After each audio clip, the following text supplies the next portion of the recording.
All right, guys, it was reported a couple of days ago about some potential rule changes to reduce the pace of play for college football.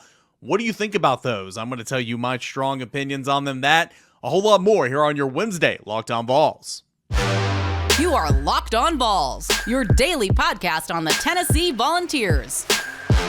Part of the Locked On Podcast Network, your team every day.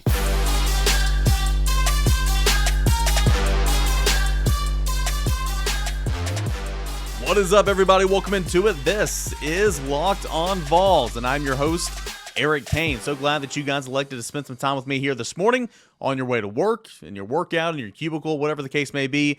Thank you for making Locked On Vols your first listen each and every day, and for watching, subscribing, and sharing this YouTube video. You can find it at Locked On Vols on the YouTube channel.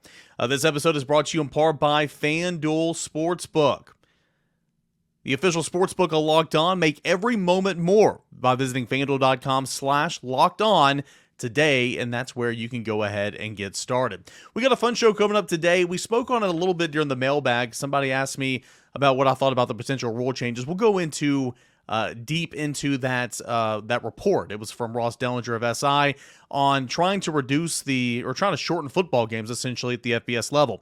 I'll give you my 2 cents on those and exactly what is being reported. That's in segment 1. In segment 2, Josh Ward. And then in segment 3 coming up, Tennessee baseball. Again, I'm going to sprinkle some baseball in there because baseball season is here. Where Tennessee baseball fell in the polls. If you follow the sport of baseball, and again, I'm new to covering it in terms of college baseball on the beat every single day. So I, like a lot of you most likely, didn't know at the time until last year that there are, pretty much 6 national polls that baseball follows. Where did Tennessee fall in all of those national polls following the 1 and 2 weekend? And was Tennessee overranked to begin the season? And we'll have that and more coming up here on today's show. There was a baseball game yesterday, a midweek game against Alabama A&M. And because of that, I wanted to go ahead and get this episode recorded and out of the way. So recapping Texas A&M, that will come up maybe on tomorrow's show. So I wanted to get that out there. All right, so the report coming from Sports Illustrated's Ross Dellenger a couple days ago on college football. Will it shorten games or attempt to shorten some games with potential rule changes in 2023? The average game time, just getting this out there right now, the average game time at the FBS level right now in 2022 was 3 hours and 22 minutes. If you want to try to correlate this closer to the NFL, which is what some of these clock changes are going to be proposed to do, the NFL game time on average in 2022 was 3 hours and 10 minutes. So the college game is going about 12 minutes longer. And sure, it doesn't seem like that big of a deal, but again, that is 12 minutes longer than the NFL game. Executives of the sport are exploring several clock changes to reduce play for safety and game length reasons. Again, that is from the report from Sports Illustrated's Ross Dellenger. First and foremost, let's get this off the top right here. Let's quit pretending that we care about the health and safety of players, all right? Let's quit pretending that, all right? It's hilarious to me. They've hid behind that excuse when they want to change something about any sports, and college football, the NFL, Major League Baseball, basketball, whatever the case is. They want to hide behind player safety, okay? And it cracks me up, too, during the whole COVID season, the fiasco in 2020, and of course, it lingered on into 2021. This is due to health and safety protocols. The coronavirus was real, and of course, trying to maintain it while playing a sport and everything, but it's just funny they always have to say health and safety protocols. Like, again, I brought that up, but I'm not trying to say that in terms of the COVID season or anything, but anytime they want to change something, they use it as a cop-out. Health and safety protocols. Please, get real. If you were truly concerned about the health and the safety of your players, I'll give you an example from the NFL. You wouldn't have put a 17th game in the NFL schedule in the regular season. If you truly cared about the health and safety of your players, then why add another football game in the regular season when it's already too long? Why? Because you can make money, and money makes the world go round. We know that, right? So right off the top, executives of the sport exploring several clock rule changes to reduce play for safety and game length. Get freaking real. It's not about safety. All right, tangent number 1 in the books. Here are the 4 proposed rule changes according to the report from Sports Illustrated, 2 of which are pretty non-controversial, one of which is considered to be gaining wide support in the college football community, and the other one is considered to be controversial. The first 2, non-controversial. 1, prohibiting consecutive timeouts, essentially icing the kickers. To me, I could, who cares? That's non-controversial for me. So number 1, proposing the prohibiting consecutive timeouts. Number 2, no longer extending first or third quarters for untimed downs, meaning if there's a defensive penalty, there's an untimed down to end that quarter. It would just go on to the next quarter and be clocked like normal. So to me, again, that's not that big of an issue. You're not changing the game. If there was a defensive penalty on the last play of the second or the fourth quarter, meaning the first half or the end of the game, then you would still play an untimed down to resolve that issue. So those are non-controversial considered, and for me, those are non-controversial as well. The third one is apparently considered gaining wide support among college football communities. It is clock continues to run after gaining a first down, with the exception of within 2 minutes of the half. I hate that. I'm not a fan of that. I know that's what the NFL does, but I'm not a fan of that. You get a first down, ball's dead, move the chain, spot the ball, then run the clock. I mean, that is football to me. I know, again, the NFL doesn't do that, but to me, that is football. It's how it's always been.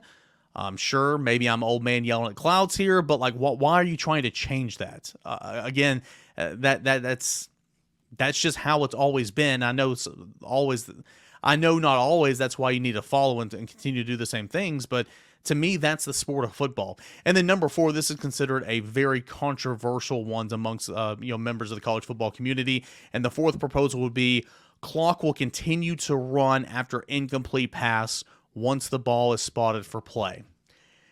I mean, what are we doing here? Yeah, I have a big issue with that. I have a huge issue with the last 2, but especially this last one. Yeah, it's controversial for me as well.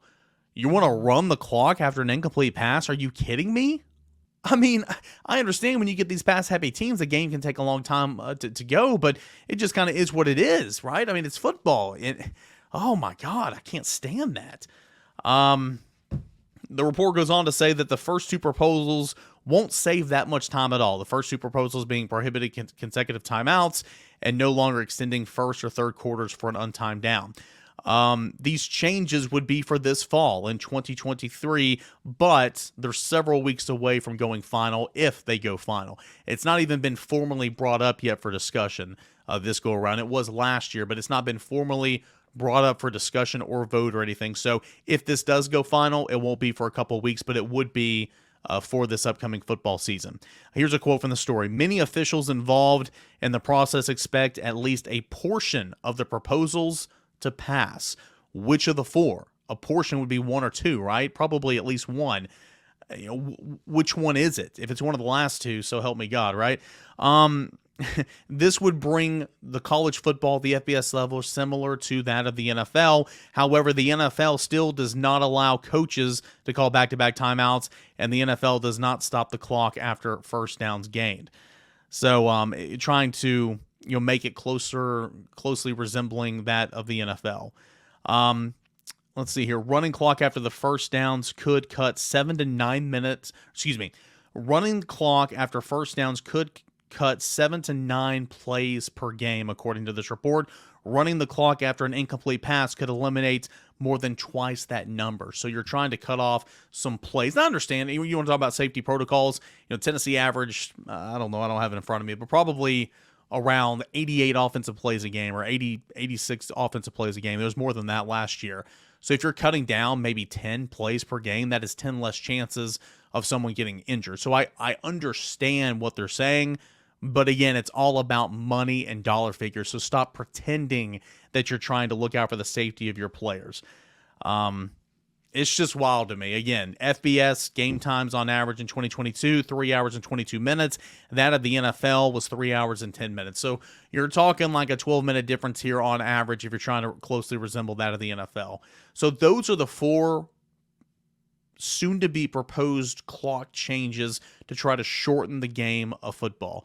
But like I said in the mailbag edition of the show yesterday, until you take out the 2+ minutes of TV spots and the TV timeouts at the FBS level, nothing's truly going to cut the game down and shorten the time, right? I mean, again, if you go to a college football game, you don't see this when you're watching at home because, of course, you're in commercial break. But if you go to a college football game, they're just standing around. Sure, it's some more timeouts for coaches to talk to the team, but a lot of times they're just standing around. They're out there trying to kick the football off, and they're having to stand there and wait for the red hat to get off the field with his clock. It's bogus. Two of the proposals, if they pass, I wouldn't care. And again, that's prohibiting consecutive timeouts and no longer extending first and third quarters for untimed downs. I don't care about that. I think that's fine. I don't care one way or the other. I don't think it's going to make that big of a difference. The second two, I have a huge problem with. Clock stops to run after the gain of a first down, except with 2 minutes and a half, and clock will continue to run after incomplete pass once the ball is spotted for play. I think that's ridiculous. Again, you're trying to change the sport of football, and it's annoying to me. So when these are formally proposed and introduced, will they pass? We will see, but if they are, they will take place for the 2023 season. What say you? What do you think about these proposed rule changes? Again, all this a report from Ross Dellenger of Sports Illustrated. When we come back, we'll check in with Josh Ward, get a little Award Wednesday. But first, I want to remind you guys about a proud sponsor of our show, and that is FanDuel Sportsbook. The midway point of the NBA season is here. The NBA All-Star Game happened just a couple of days ago, and now is the perfect time to download FanDuel, America's #1 sportsbook, because new customers get a no-sweat first bet up to $1,000. That's bonus bets back if your first bet doesn't hit. Just download the FanDuel Sportsbook app. It's safe, secure, and super easy to use. Then you can bet on everything from money line to point scores to three-pointers drained. Plus, FanDuel even lets you combine your bets for a chance at a bigger payout with same-game parlay. Don't miss any of the action right now, and go ahead and get your chance to win on no-sweat first bet up to $1,000 in bonus bets when you go to FanDuel.com/lockedon. That is FanDuel.com/lockedon to learn more. Make every moment more with FanDuel, the official sportsbook, the official sports betting partner of the NBA. All right, guys, it is that time of the week, Wednesday, so let's bring on Josh Ward for a little Ward Wednesday action. Josh is the co-host of Josh and Swain over at 99.1 The Sports Animal, noon to 3 weekdays. Again, Josh Ward. What's up, Josh? Eric, good to see you as always. Appreciate it, man. I know the pleasure is all mine, and we're recording this game. We're recording this segment prior to Tennessee tipping off against Texas A&M. Want to get that out in the open. So when we speak on Tennessee basketball, referring to the last game they played at Kentucky. But what an up and down week last week, man. You come in, you return home, still down 2 starters, and you beat the #1 team in the country. And that came as a shock to probably very few people because we watch Tennessee basketball. And then you go on the road and you lose, and you're down by 20 at the halftime at Kentucky. Just really unfortunate. Tennessee falls 1 spot to number 11 in the AP poll. Kind of how would you summarize Tennessee basketball right now where it is? Again, this is before the Texas A&M game. Yeah, the Alabama-Kentucky stretch was a great representation of what the last several weeks have been for Tennessee basketball and for Tennessee basketball fans to experience, but also what a lot of college basketball has been. This has been the season across the country for most teams, and for most teams, it's been worse than what it's been for Tennessee.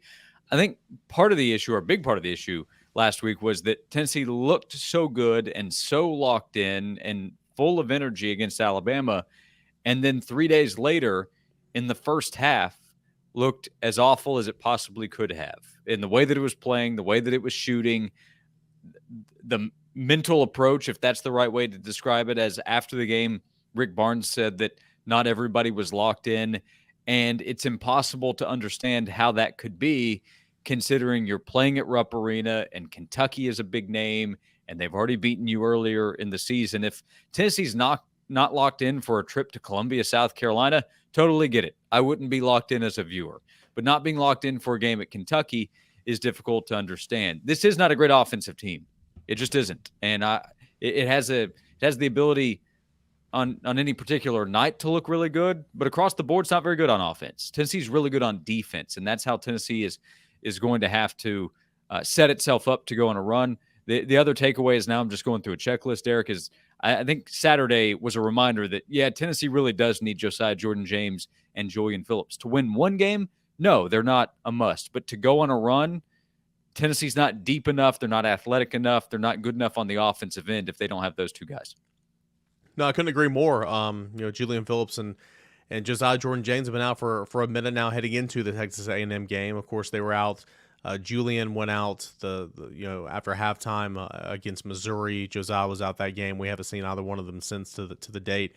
I understand Rick Barnes is getting a lot of hate and everything, and it's Final Four bust or offense sucks, yada yada yada, and all that type of stuff. And some criticism is warranted for sure. I mean, you're not going to sugarcoat anything, but I would say not having a team ready to play in Rupp, that's a little alarming to me, especially with all these veterans on this team.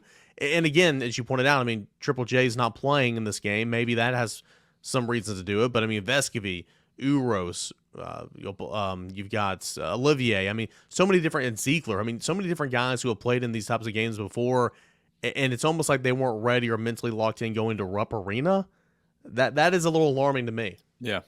Yeah, and also I should be clear. I'm not saying that Tennessee would have beaten Kentucky if the two guys out with injury would have played. Yeah. There's no way to know that. We have a previous game that you can point to and say, well, what about the game in Knoxville? So I'm not saying they would have, but when Ziegler goes out in foul trouble, and that's been a recurring issue here recently, teams are, I think, going at him, trying to get him to pick up fouls because they know if he's on the bench, then Tennessee is limited in playmaking ability from a ball handling standpoint, especially if you don't have Josiah or Julian. Those are two guys, at least with the ball in their hands, that have the ability to make plays. If they're not available either, then you are really limited in an offense that is already limited to begin with at full strength. So that's part of the issue. But not being totally locked in, again, using that expression because those were the words of Rick Barnes, I can't explain it. He couldn't explain it afterward. He was asked, how do you get this team to be more consistent? And later in the press conference, he said, we will get it done. But he said, I don't have an answer right now. And that's not going to make fans feel better. So I mentioned a few minutes ago, most of the country, most of the teams around college basketball would trade places in a heartbeat with where Tennessee is as a projected 3 seed and one of the top 10 to 15 teams in the country. This is big-time basketball problems that Tennessee is dealing with right now. But when a coach is making the amount of money that he is, and year in, year out, you have Tennessee in this position, the things that fans will complain about start to change. And now fans are in a position to be able to complain about some of the high-profile problems you deal with. What I would say that is a positive here is that shows that fans care. Like, sometimes I think even in my seat on the radio, I say, hey, it's college basketball. This happens in December, January, February. Well, I can't keep saying that and then also say, but you also really need to care. College basketball is a weird sport where you're playing a couple of games a week, and there is that football mindset that bleeds over, but they're different sports. If you want the fans to really be passionate, you can't also tell them, well, don't be passionate when things go bad. Only be passionate when things are good. So, it's a difficult time for Tennessee fans, but this season is going to be remembered for what this team does next. If Tennessee has a disappointing ending in March and is knocked out early, then the win against Alabama, the win against Kansas earlier in the season, that Saturday night against Texas, it's not going to mean that much. If Tennessee goes on a run, then those games will be brought up as, hey, remember when they won those big games in the season in which they went to the, let's say, Sweet 16 or beyond. So what happens next is ultimately going to determine what this team is remembered for. I was going to say this for last because I feel like I know how to program an interview, but a nice segue there, in terms of this is not football season, all games are not weighed heavily, multiple games a week. Tennessee baseball season, out in Arizona, not the best showing. You went 1-2, but the passion from the fan base, you'd think that the season was over.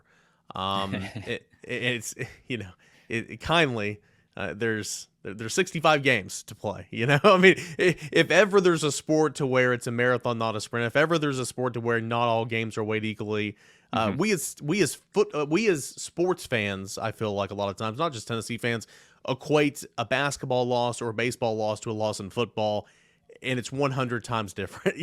But what'd you think about Tennessee out in the desert, going out there 1-2 record, falling to Arizona, who's a good team, and then Grand Canyon, who I think is an underrated team, at Grand Canyon in front of 6,000 screaming, heckling fans when they had band and cheerleaders on the field for pregame? So, Eric, you don't think I should put Tony Vitello on the hot seat yet? Not Give yet, it a few more Josh. weeks. Okay.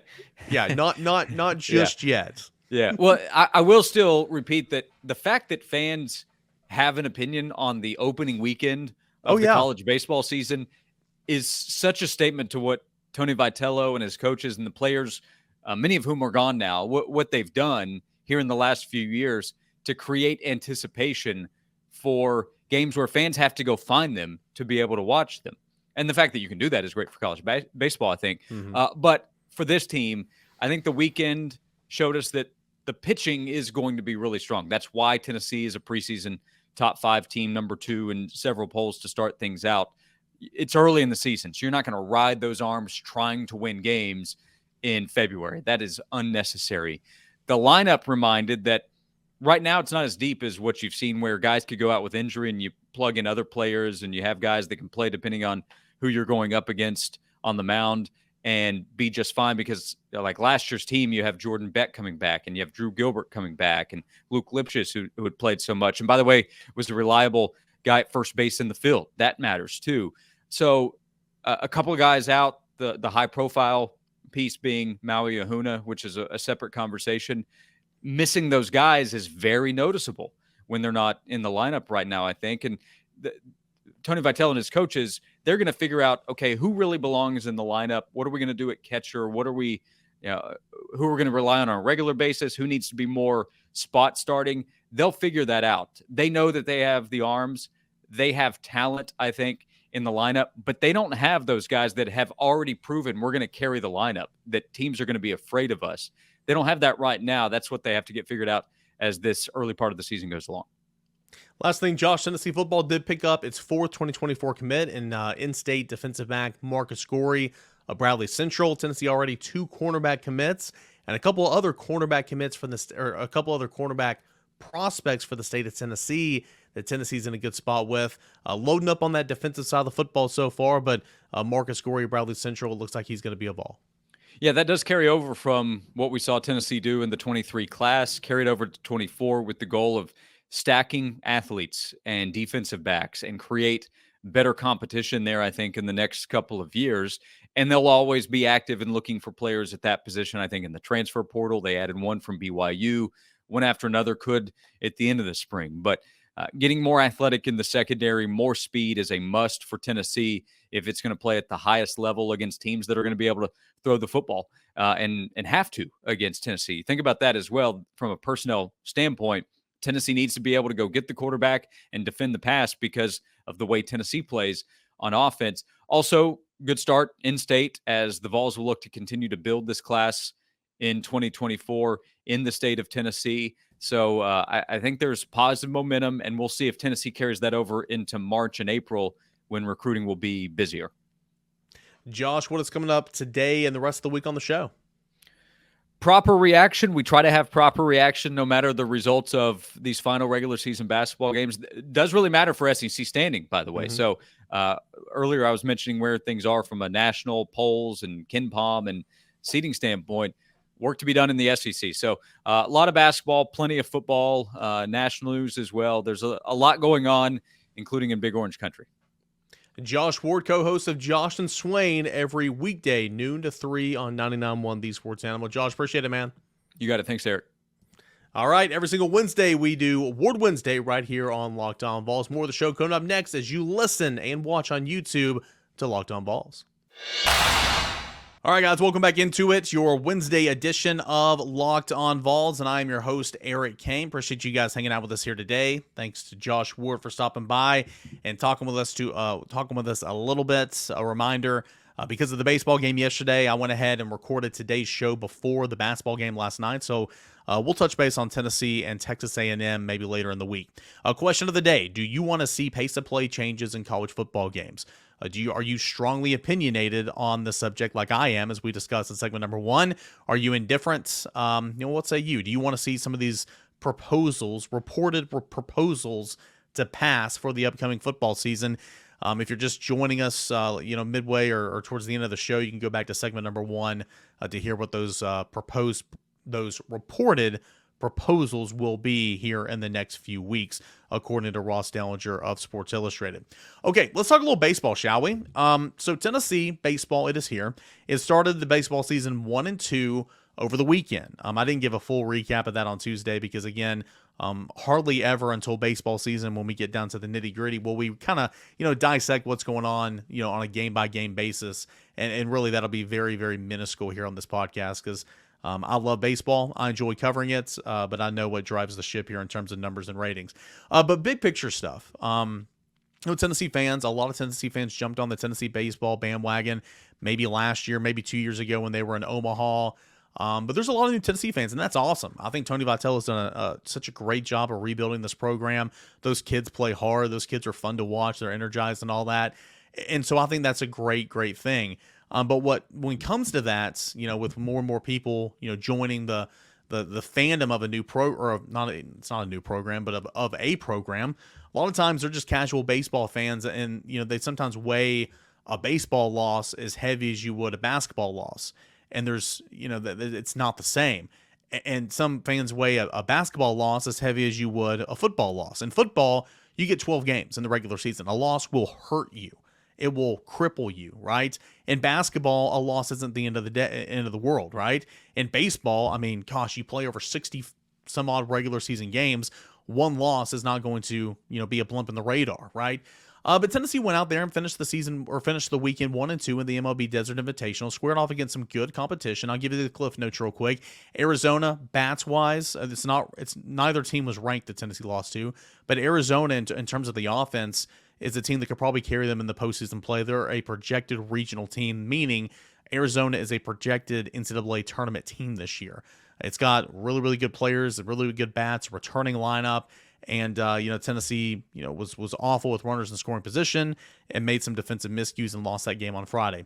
Grand Canyon is one of the best teams in the country in terms of accumulating wins that nobody knows about, because it's Grand Canyon that plays in the WAC.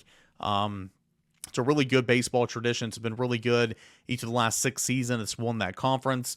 The home environment when Tennessee played at Grand Canyon this past weekend was incredible. Guys, I don't know if you guys were following my coverage of VolQuest.com, or heard me say this maybe on a radio show or a similar podcast. In pregame for Tennessee and Grand Canyon, there was a band on the field.